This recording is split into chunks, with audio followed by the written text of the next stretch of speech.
नमस्कार दोस्तों, स्वागत है आप सभी मित्रों का दिव्य सृजन स्पिरिचुअल की प्रातः 7 बजे कथाओं की श्रृंखला में।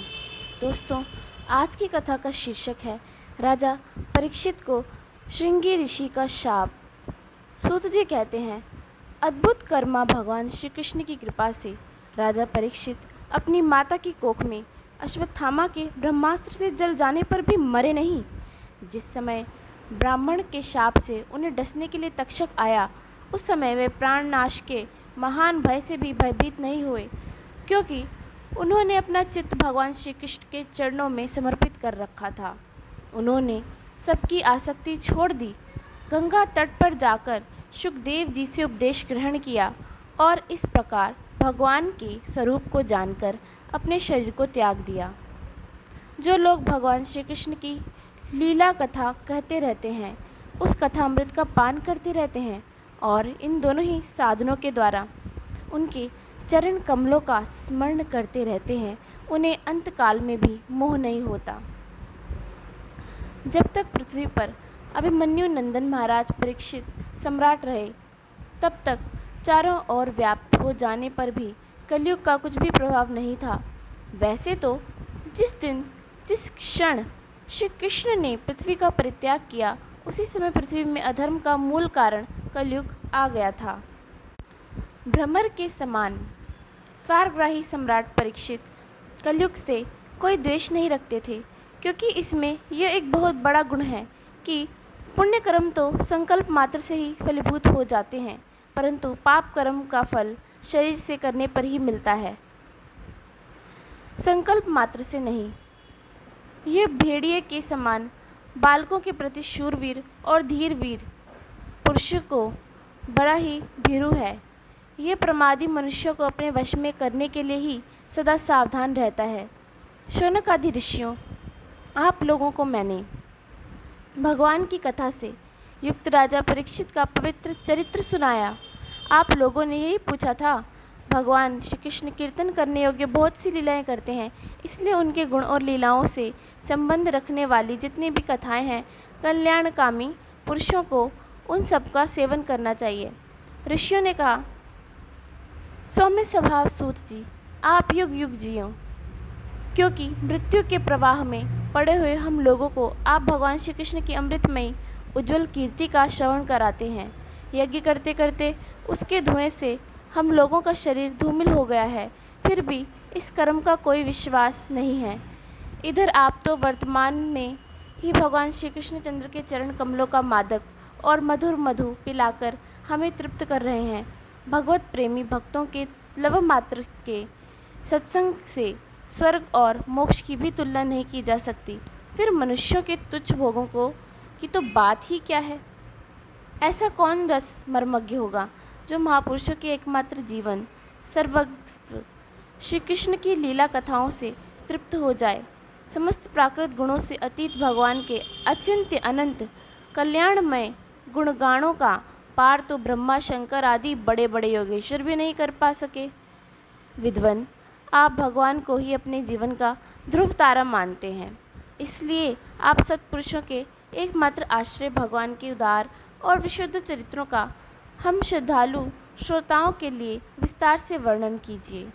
भगवान के परम प्रेमी महाबुद्धि परीक्षित ने श्री सुखदेव जी के उपदेश किए हुए जिस ज्ञान से मोक्ष स्वरूप भगवान के चरण कमलों को प्राप्त किया, आप कृपा करके उसी ज्ञान और परीक्षित के परम पवित्र उपाख्यान का वर्णन कीजिए, क्योंकि उसमें कोई बात छिपाकर नहीं कही गई और भगवत प्रेमी अद्भुत योग निष्ठा का निरूपण किया गया होगा।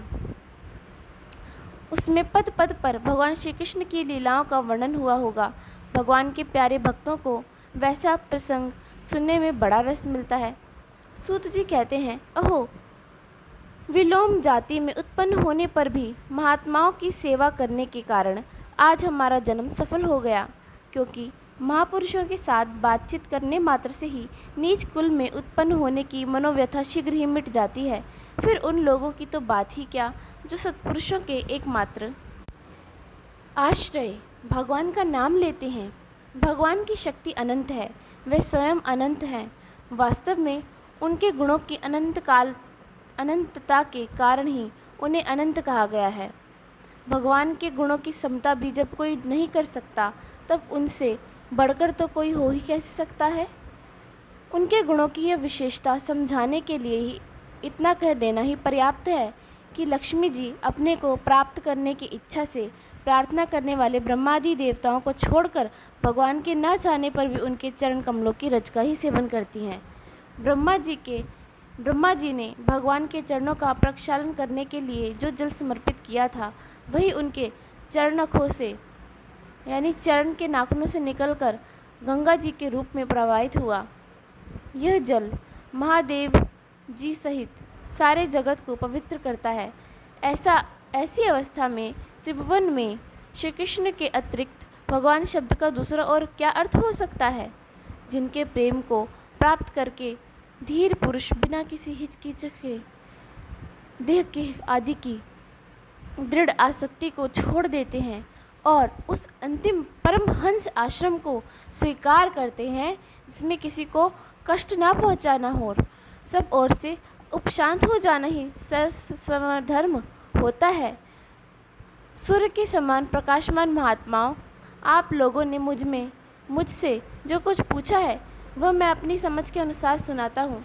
जैसे पक्षी अपनी शक्ति के अनुसार आकाश में उड़ते हैं, वैसे ही विद्वान लोग भी अपनी अपनी बुद्धि के अनुसार ही श्री कृष्ण की लीला का वर्णन करते हैं। एक दिन राजा परीक्षित धनुष लेकर वन में शिकार खेलने गए हुए थे। हिरणों के पीछे दौड़ते दौड़ते वे थक गए और उन्हें बड़ी जोर की भूख और प्यास लगी। जब कहीं उन्हें कोई जलाशय नहीं मिला, तब वे पास के ही एक ऋषि के आश्रम में घुस गए। उन्होंने देखा कि वहाँ आंखें बंद करके शांत भाव से एक मुनि आसन पर बैठे हुए थे। इंद्रिय, प्राण, मन और बुद्धि के निरुद्ध हो जाने से वे संसार के ऊपर उठ गए थे। जागृत, स्वप्न, सुषुप्ति तीनों अवस्थाओं से रहित निर्विकार ब्रह्म रूप तुरीय पद में वह स्थित थे। उनका शरीर बिखरी हुई जटाओं से और कृष्ण मृगचर्म से ढका हुआ था।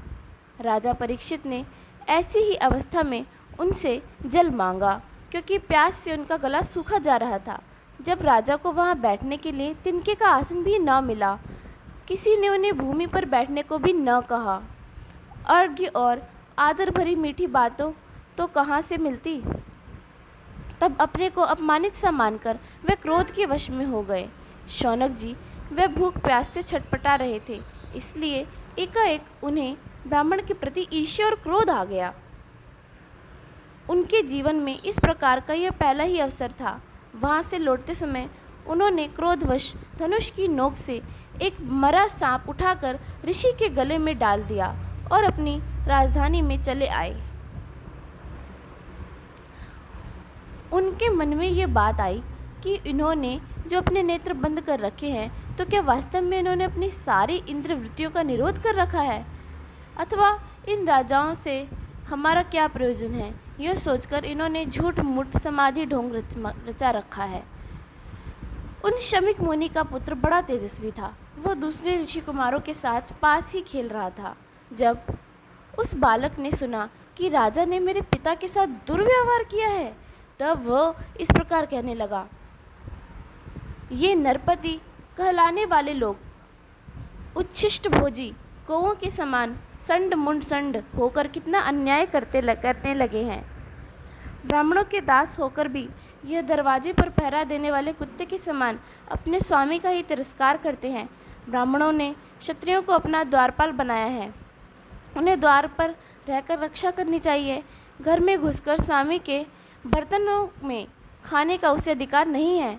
अतएव उन मार्गगामियों के शासक भगवान श्री कृष्ण के परम धाम पधार जाने पर इन मर्यादा तोड़ने वालों को आज मैं दंड देता हूँ। मेरा तपोबल देखो। अपने साथी बालकों से इस प्रकार कहकर क्रोध से लाल लाल आँखों वाले उस ऋषि कुमार ने कौशिकी नदी के जल से आचमन करके अपने वाणी रूपी वज्र का प्रयोग किया। कुलांगार परीक्षित ने मेरे पिता का अपमान करके मर्यादा का उल्लंघन किया है, इसलिए मेरा प्रेरणा से आज के 7वें दिन उसे तक्षक सर्प डस लेगा। इसके बाद वह बालक अपने आश्रम पर आया और अपने पिता के गले से जो सांप था वो देखकर उसे बड़ा दुख हुआ तथा वो ढांढ मारकर रोने लगा। विप्रवर शौनक जी, शमीक मुनि ने अपने पुत्र का रोना चिल्लाना सुनकर धीरे धीरे अपनी आंखें खोली और देखा कि उनके गले में एक मरा सांप पड़ा है। उसे फेंककर उन्होंने अपने पुत्र से पूछा, बेटा तुम क्यों रो रहे हो? किसने तुम्हारा अपकार किया है? उनके इस प्रकार पूछने पर बालक ने सारा हाल कह दिया। ब्रह्म ऋषि शमीक ने राजा के शाप की बात सुनकर अपने पुत्र का अभिनंदन नहीं किया। उनकी दृष्टि में परीक्षित शाप के योग्य नहीं थे। उन्होंने कहा, ओह मूर्ख बालक, तूने बड़ा पाप किया। खेद है कि उनकी थोड़ी सी गलती के लिए तूने उनको इतना बड़ा दंड दिया। तेरी बुद्धि अभी कच्ची है। मुझे भगवत स्वरूप राजा को साधारण मनुष्यों के समान नहीं समझना चाहिए, क्योंकि राजा की दुस्सह तेज से सुरक्षित और निर्भय रहकर ही प्रजा अपना कल्याण संपादन करती है। जिस समय राजा का रूप धारण करके भगवान पृथ्वी पर नहीं दिखाई देंगे, उस समय चोर बढ़ जाएंगे और आरक्षित भेड़ों के समान एक क्षण में ही लोगों का नाश हो जाएगा। राजा के नष्ट हो जाने पर धन आदि चुराने वाले चोर जो पाप करेंगे, उसके साथ हमारा कोई संबंध न होने पर भी वो हम पर भी लागू होगा, क्योंकि राजा के न रहने पर लुटेरे बढ़ जाते हैं और वह आपस में मारपीट गाली गलौज करते हैं। साथ ही पशु, स्त्री, धन और संपत्ति भी लूट लेते हैं। उस समय मनुष्यों का वर्णाश्रम आचार्य युक्त वैदिक आर्य धर्म लुप्त हो जाता है। अर्थ, लोभ और काम वासना के विवश होकर लोग कुत्तों और बंदरों के समान वर्ण संकर हो जाते हैं। सम्राट परीक्षित तो बड़े ही यशस्वी और धर्म धुरंधर हैं। उन्होंने बहुत से अश्वमेध यज्ञ किए हैं और वह भगवान के परम प्यारे भक्त हैं। वही राजऋषि भूख प्यास से व्याकुल होकर हमारे आश्रम पर आए थे। वे शाप के योग्य कदापि नहीं हैं। इस नासमझ बालक ने हमारे निष्पाप सेवक राजा का अपराध किया है। सर्वात्मा भगवान कृपा करके इसे क्षमा करें। भगवान के भक्तों में भी बदला लेने की शक्ति होती है, परंतु वे दूसरों के द्वारा किए हुए अपमान, धोखेबाजी, गाली गलौज, आक्षेप और मारपीट का कोई बदला नहीं लेते। महामुनि शमीक को पुत्र के अपराध पर बड़ा पश्चाताप हुआ। राजा परीक्षित ने जो उनका अपमान किया था उस पर तो उन्होंने ध्यान ही नहीं दिया। महात्माओं का स्वभाव ही ऐसा होता है कि जगत में जब दूसरे लोग उन्हें सुख दुख आदि द्वंद्वों में डाल देते हैं, तब भी वे प्राय हर्षित या व्यथित नहीं होते, क्योंकि आत्मा का स्वरूप तो गुणों से सर्वथा परे है। तो दोस्तों, इसी के साथ मैं आशा करती हूँ कि आपको आज की कथा रुचिकर लगी होगी, और इसी के साथ मैं अपनी वाणी को यहीं विराम देती हूँ। फिर मिलेंगे आप सभी से दिव्य सृजन स्पिरिचुअल की प्रातः 7 बजे कथाओं की श्रृंखला में। तब तक के लिए आप सभी को बहुत बहुत धन्यवाद।